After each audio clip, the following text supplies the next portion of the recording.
Hey guys, ఎలా ఉన్నారు? China వాళ్ళు కుక్కల్ని తినడం ఆపేస్తారట. ఇదే మ్యాటర్ ని ఒకసారి 1980లో కూడా చెప్పారు. కానీ ఎప్పుడైతే తినడం మానలేదు, ఇప్పుడు ఖచ్చితంగా కుక్కల్ని తినడం మానేస్తామని చెప్తున్నారు. ఇది నిజంగా నమ్మాలో లేదో నాకు కూడా అర్థం కావడం లేదు. అండ్ అలాగే చైనాలో 30 లక్షల పిచ్చుకల్ని చంపేయడం వల్ల దాదాపుగా 4.5 కోట్ల మంది చనిపోయారు. అండ్ ఇంకో ఫ్యాక్ట్ ఏంటంటే ప్రేమ గుడ్డిదంట. అసలు ఈ గుడ్డిది అనేది ఎవరైనా ప్రేమలో పడ్డవారు మాత్రమే చెబుతుంటారు. కానీ ఒక సర్వే ప్రకారంగా నిజంగా ప్రేమ గుడ్డిదని తెలియదు. అండ్ ఇలాంటి చిత్రాల ఫ్యాక్ట్ ఈ వీడియోలో చాలానే ఉన్నాయి. మీరు లైక్ బటన్ ని కొట్టేసి ఎక్కడ స్కిప్ చేయకుండా వీడియోని అయితే స్టార్ట్ చేయండి.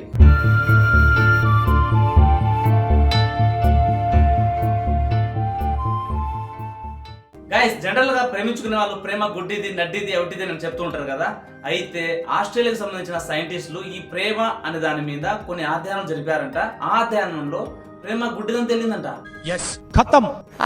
కళ్ళు లేని కబోది నాయనా, సర్వై చేయండి బాబు. అయితే ఈ ఫ్యాక్ట్ విన్న తర్వాత నాకైతే దిమ్మ తిరిగిపోయింది. మామూలుగా అనిపించలేదు. కానీ ఆ సర్వేలో ప్రేమ గుడ్డిదని దేని వల్ల వచ్చిందో చాలా ఎగ్జైటింగ్ గా మళ్ళీ కొంచెం చదివా. అయితే బయటపడింది ఏమిటంటే ప్రేమలో ఉన్నవారు వాళ్ళు ఎలాంటి తప్పులు చేసినా సరే వారి మీద కోపం అస్సలు రాదట. అండ్ అలాగే వాళ్ళు ఏం చెప్తే అదే వింటుందంట మన బ్రెయిన్. మనం వాళ్ళతో ట్రావెల్ అయ్యే కొద్దీ మన బ్రెయిన్ మన కంట్రోల్లో ఉండదట. వాళ్ళు ఎలాంటి పనులు చేసినా దానికి మనం ఎస్ అనే సమాధానం ఇస్తామంట. అసలు ఇదంతా ఎలా జరుగుతుందంటే మనం ప్రేమలో ఉన్నప్పుడు మన బ్రెయిన్ ఆక్సిటోసిస్ అనే పాత్రను పోషిస్తుందట. అయితే ఈ పరిశోధనలు ఒకరిద్దరి మీద జరిపింది కాదు, దాదాపుగా 1556 మంది మీద ఈ పరిశోధనలు జరిపింది. అయితే ప్రేమ అనే మత్తులో వ్యక్తి ఎలా మునిగిపోతాడో దీన్ని స్టడీ చేయాలని ఆస్ట్రేలియాకు చెందిన యూనివర్సిటీ కాన్బెర్రా అనే పరిశోధకులు దీన్ని అయితే అధ్యయనం చేశారు. గైస్, మీరు చూస్తున్న ఈ ఫోటోలోని మహిళ పేరు అయితే అవసరం లేదు, ఎందుకంటే ఈ మధ్య సోషల్ మీడియాలో బాగా స్పీడ్ గా ట్రెండ్ అవుతున్న న్యూస్ ఆమెదే. అయినా కూడా పేరు చెప్పకుండా ఫ్యాక్ట్ చెప్పలేం కదా. ఈమె పేరు సుజాత్ సేన్. ఈవిడ తన సొంత కుమారుడిని చంపేసి నేరస్తురాలిగా నిలబడిపోయింది. అసలు ఇక్కడ మెయిన్ గా ఏం జరిగిందంటే ఈవిడ భర్తకు కోర్టులో విడాకుల కేసు నడుస్తుందట. కోర్టు ఆ పిల్లాన్ని చూడడానికి వారానికి ఒకసారి తన దగ్గరకు వెళ్లాలని కోర్టు అయితే ఆర్డర్ ఇచ్చింది. దాన్ని జీర్ణించుకోలేక ఈమె పిల్లాన్ని చంపేస్తే ఈ పంచాయతీ ఉండదు కదా అని పిల్లవాడికి ఎక్స్ట్రా డోస్ కింద 2 బాటిల్స్ దగ్గు సిరప్ అయితే తాపేసింది. అయితే దాని తర్వాత పిల్లవాడు డోస్ ఎక్కువ కావడంతో పిల్లవాడు నిద్రలోకి అయితే జారుకున్నాడు. అప్పుడు ఆమె దిండుతో పిల్లవాడిని నొక్కి చంపేసిందని పోలీస్ అధికారులు అయితే తెలుపుతున్నారు. అసలు ఇలాంటి ఆడవాళ్ళని తల్లి అంటారా, కసాయి తల్లి అంటారా? మీరే ఆలోచించండి, కింద కామెంట్స్ లో పోస్ట్ చేయండి. బ్యాంక్ వాళ్ళు టోటల్ గా రూల్స్ అయితే చేంజ్ చేశారు. ఇప్పుడు కొత్తగా వచ్చిన రూల్స్ ఏంటంటే మీకు ముందు అకౌంట్ ఉందా? ఉంటుంది. ఒకవేళ మీకు అకౌంట్ ఉంటే ఐసిఐసి బ్యాంక్ తరపున అకౌంట్ ఉంటే మామూలుగా మెట్రో ప్రాంతంలో ఉంటే మీరు దాదాపుగా మీ సేవింగ్ అకౌంట్ లో 10,000 రూపాయలు మెయింటైన్ చేయాలంట మినిమం బ్యాలెన్స్. అదే పట్టణ పరిధిలో ఉంటే దాదాపుగా 5,000 రూపాయలు మెయింటైన్ చేయాలంట సేవింగ్ అకౌంట్. అలాగే గ్రామీణ ప్రాంతంలో ఉంటే కనుక 2,000 రూపాయలు మెయిన్ బ్యాలెన్స్ అయితే ఉండాలట.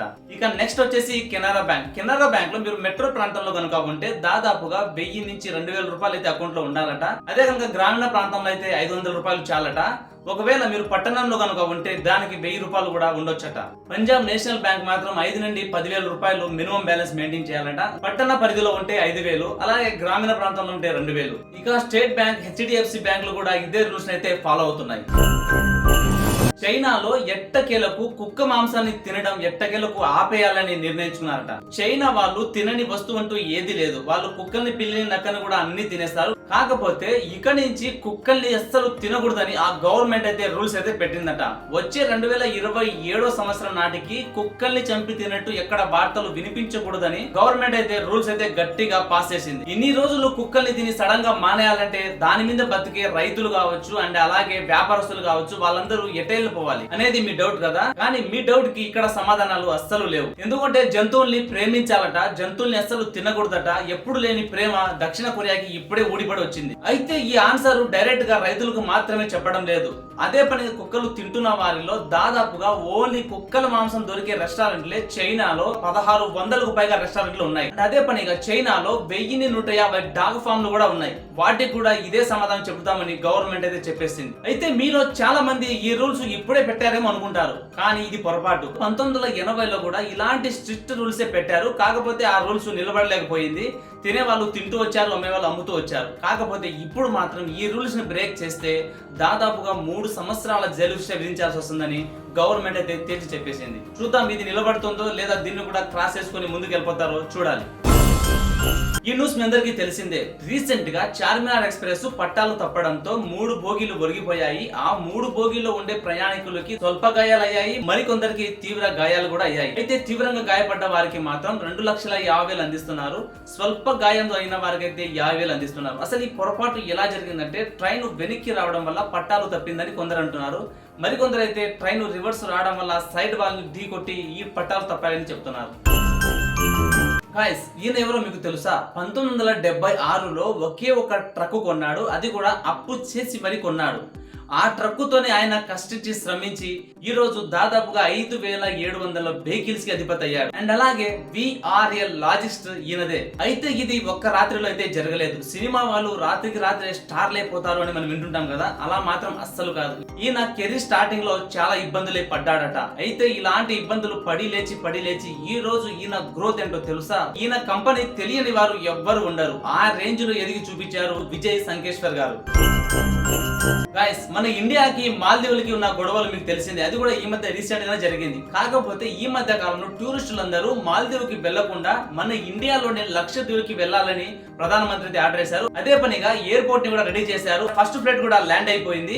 మరో ఎయిర్పోర్ట్ కట్టడానికి సన్నాహాలు చేస్తున్నారు. అసలు దీన్ని అబ్జర్వ్ చేస్తే మాల్దీవ్ దీవుల కన్నా ఈ లక్షద్వీప్ దీవులు చాలా అందంగా ఉన్నాయి. ఒకసారి మీరు ఎక్కడన్నా వెళ్ళాలనుకుంటే ఖచ్చితంగా లక్షద్వీప్కి వెళ్ళండి. మోడీ గారు ఏం చేసినా మన మంచికే. గైస్, పొలిటిషియన్ అంటేనే చాలా చెత్తగా చూస్తారు. కొంతమంది అయితే ఈ రొంపులో దిగడం కన్నా ప్రశాంతంగా బతకడం మేలు అనుకుంటారు. ఇంకొంతమందిని బురద మట్టి కూడా అంటారు. ఇంకొంతమంది బురద కాలువ కూడా అంటారు. అలా ఉంటుంది రాజకీయాలు అంటే. అయితే ఈ రాజకీయాల్లో బలపడాలన్నా, బాధ్యతలు స్వీకరించాలన్నా ఒకటి మగవారే ఉండాలి, ఇంకొకటి ఆడవారైనా ఉండాలి. కాకపోతే ఇది ఒకప్పుడు. ఇప్పుడు మాత్రం రాజకీయాల్లోకి ఎవరైనా రావచ్చు, ఎవరైనా ఉండొచ్చు. కాకపోతే ప్రజలకు మంచి చేసే నాయకుడే కావాలి అని ఈ మధ్య కాలమే ఒకటి నిరూపణమైంది. అదే ఫ్రాన్స్ కు చెందిన ప్రధాని మంత్రి. ఆయన పేరు గ్రేవియల్ అట్టల్. కాకపోతే ఈయన ఆడ కాదు, మగ కాదు. ఈయన ఒక గే. ఇది గుర్తుపెట్టుకోండి. అయితే ఆ దేశంలో ప్రధానమంత్రిగా ఎంతో మంది వచ్చారు, దిగారు, వెళ్ళారు, పోయారు. కాకపోతే ఈసారి మొట్టమొదటిగా ఒక గే ప్రధానమంత్రిగా అవ్వడం విశేషం. గైస్, మన ప్రపంచంలో అత్యధికంగా పేదరికం ఉన్న దేశాలు దాదాపుగా 47 దేశాలకి పైనే ఉన్నాయి. కర్మగాలి అవన్నీ దేశాలు దాదాపుగా ఆఫ్రికా ఖండంలోనే ఉన్నాయి. ఈ దేశంలో ప్రతి ముగ్గురిలో ఒకరు నిరుద్యోగులే ఉంటారు. కాకపోతే ఎంత కష్టపడి పని చేశా కూడా 50 నుంచి 100 రూపాయలు కూడా చేతికి రావు. అలాంటి స్థితిలో ఉన్నాయి ఈ 47 దేశాలు. అయితే ఇందులో కొన్ని దేశాలు మాత్రం దాదాపుగా ఇంగ్లాండ్, అమెరికా వీటినైతే పాలించింది. 1996 నుంచి 2005 వరకు కూడా ఈ దేశాల పరిస్థితి అయితే బాగానే ఉంది. కాకపోతే కొన్ని కారణాల వల్ల వీటి పక్కపక్క నుండే తెగలకు వీరికి బాగా వివాదం అయితే వచ్చేసింది. ఆ వివాదంలో చస్తూ బతుకుతూ సంవత్సరానికి 1,00,000 మంది చనిపోయేవారట. ఒకప్పుడు సహాయం కింద నడిచిన ఈ దేశాలు ఇప్పుడు పరిస్థితి చాలా దయనీయంగా మారింది. అయితే ఇందులో చాలా పేదరికంలో ఉన్న కంట్రీ ఏదైనా ఉందంటే అది బురుండి అనే చెప్పాలి. బురుండిలో దాదాపుగా 1,25,00,000 మంది జనాభా ఉన్నారు. అయితే ఆ జనాభాల లెక్క ప్రకారంగా ఆ దేశంలో ఏదైనా పని చేయాలంటే సంవత్సర ఆదాయం వచ్చేసి కేవలం 15,000 రూపాయలు మాత్రమే. చాలా మందికి 2 పూటలే తిండి ఉంటుంది. ఒక్కొక్కసారి ఒక పూట కూడా తిండి ఉండకపోవచ్చు. అండ్ అలాగే ఈ దేశంలో 1000 మంది పుడితే దాదాపుగా 87.7% వరకు చనిపోతున్నారట.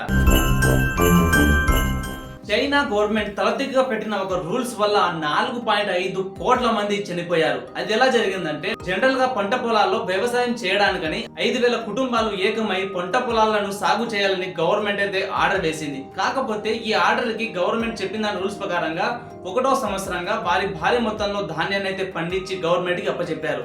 అయితే 2వ సంవత్సరం వచ్చేసరికి పిచ్చుకలు ధాన్య మొక్కలను తినడం వల్ల పంట సరిగా చేతికి రావడం లేదని, అలాగే దిగుమతి తగ్గిందని, ఈ పిచ్చుకల బారిన ఎలాగైనా తప్పించాలని లేనిపోనివి కల్పించి గవర్నమెంట్ దగ్గరికి అయితే ఈ కంప్లైంట్ ని తీసుకెళ్లారు. అయితే దీన్ని పూర్తిగా పరిశీలించకుండా గవర్నమెంట్ ఒక గుడ్డిగా స్టేట్మెంట్ అయితే ఇచ్చేసింది. అదేమిటంటే పిచ్చుకలు ఎక్కడ కనపడ్డా సరే వాటిని చంపేయండి, అలాగే వాళ్ళ గుడ్లని నాశనం చేసేయండి.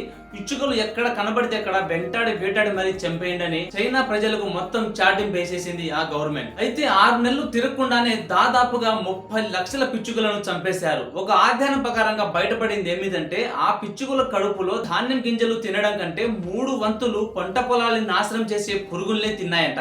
ఆ స్టడీలో బయటపడింది చూసి గవర్నమెంట్ షేక్ అయిపోయింది. అయితే అధికారులు అప్పుడు తప్పుడు నిర్ణయం చెప్పడం వల్లే ఇదంతా జరిగింది. అప్పుడు వాళ్ళు చెప్పింది సంవత్సరానికి 4.5 కేజీలు ధాన్యాన్ని పిచ్చుకలు తినేస్తున్నాయని చెప్పారు. కాకపోతే ఇక్కడ దానికి త్రిబుల్ గా అవి తినింది పురుగుల్నే, ధాన్యం అయితే కాదు. అయితే ఇది జరిగింది 1958 సంవత్సరంలో. అప్పటి అధికారులు 4.5 కేజీలు బియ్యంని ఒక పిచ్చుక సంవత్సరంలో తినేస్తుందంటే దాన్ని అంతా మిగిలిపెడితే దాదాపుగా 60,000 మందికి ఇది ఫుడ్ గా ఉపయోగపడుతుందని అధికారులు తప్పుగా లెక్కేయడం వల్లే ఈ నష్టాన్ని చవిచూసింది. అయితే ఇదంతా నష్టం జరిగిపోయిన తర్వాత నెక్స్ట్ ఇయర్ కి పంట వేశారు. అయితే ఆ పంట చేతికి రాకపోగా మిడతలు, దోమలు, ఏ ఇతర కీటకాలు పంటల్ని సర్వనాశనం చేసి భూమిలో సారాన్ని కూడా తగ్గించాయట. ఇలా పంట చేతికి రాకపోగా దాదాపుగా 4.5 కోట్ల మంది చనిపోయారు. ఈ నష్టాన్ని చవిచూసిన గవర్నమెంట్ సోయాబీట్ నుంచి దాదాపుగా 2,50,000 పిచ్చుకలు అయితే తెప్పించుకున్నారట. ఒక నిమిషం బాగా అబ్జర్వ్ చేయండి. మనం ఏదైనా నిర్ణయం తీసుకునేటప్పుడే బాగా ఆలోచించి నిర్ణయం అయితే తీసుకోవాలి. మనం తీసుకున్న నిర్ణయం బట్టి మంచిగా చెడ అనేది జరుగుతూ ఉంటుంది. మన ఆలోచన మంచిదైతే జరిగేది మంచే, మన ఆలోచన చెడ్డదైతే జరిగేది చెడ్డ పనులే. ఇలాంటి ఫ్యాక్ట్ విన్న తర్వాత కూడా మీ ఇళ్లలో కొన్ని ప్రాబ్లమ్స్ వల్ల మీ నిర్ణయం బట్టించే ఉంటుంది. మీరు నిర్ణయం తీసుకునేటప్పుడు అలాగే మీరు ఒకరిని ఆర్డర్ చేసేటప్పుడు కూడా 1-10 సార్లు ఆలోచించుకొని నిర్ణయం అయితే ఇవ్వండి. That's all for today. ఈ వీడియో మీకు ఎలా అనిపించిందో కింద కామెంట్ సెక్షన్ లో అయితే పోస్ట్ చేయండి. అలాగే ఇలాంటి ఇంట్రెస్టింగ్ ఫ్యాక్ట్లు మరిన్ని మీరు చూడాలనుకుంటే మన ఛానల్ ని తప్పకుండా సబ్స్క్రైబ్ అవ్వండి. ఇంకో మంచి ఎపిసోడ్ తో మీ ముందుకు వచ్చేసినంత వరకు సెలవు. Bye bye. Have a nice day. See you next video. మంచిది.